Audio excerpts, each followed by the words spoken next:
Okay, I'm going to talk about Callaway Irons.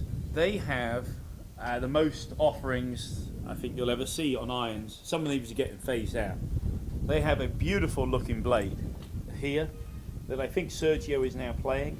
It reminds me a lot, I don't know if anyone remembers, there's a Cleveland CG1 blade. I mean, it's a gorgeous looking, really quite a shorter blade, I think, and a thicker blade. So I really like it. I've given this a smack a couple of times. It's something that's quite tasty. So then they got this X Forged. These clubs are probably not going to be their biggest sellers, but for good players, they definitely want to check these out. They still have in the line the Apex and the Apex Forged. These two. They were supposed to phase them out at the end of last year, but they've been such good sellers. Said why? So they kept them going. One more year. So 3 years.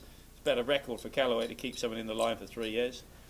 This is the new kid on the block right here, the Rogue, and then here's Steelhead Pro, Steelhead, old Steelhead, and then this Big Bertha OS, like a hollow back iron. These are going. So these things are, I think they're finally phasing these out. So they're on the left of this. This is the new kids on the block, the Rogue. We've got your Rogue Pro for your better players, regular Rogue, Rogue here for ladies, and the Rogue Max, or X I think it's called. And this thing is like ridiculous distances, what I've been told. So I'm going to try smacking this thing, and I'll hit this thing to give us a baseline on how far everything's going. This is the blade, but again, I just want to hit it because it's nice.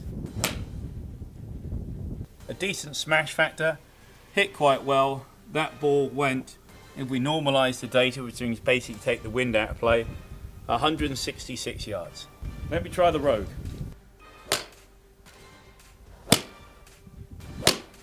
It's a slightly higher launch.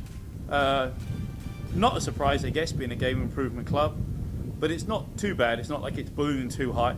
I'm curious. Let's see how far it went. 182 yards. That particular one picked up 15, 16 yards over the last one.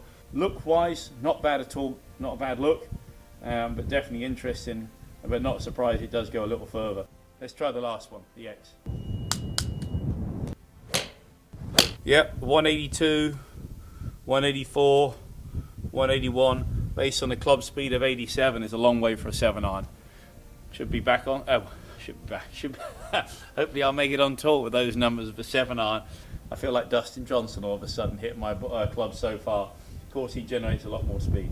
But interesting. Definitely a hot iron. I think we'll sell a lot of these because who doesn't want to hit it a long way, right?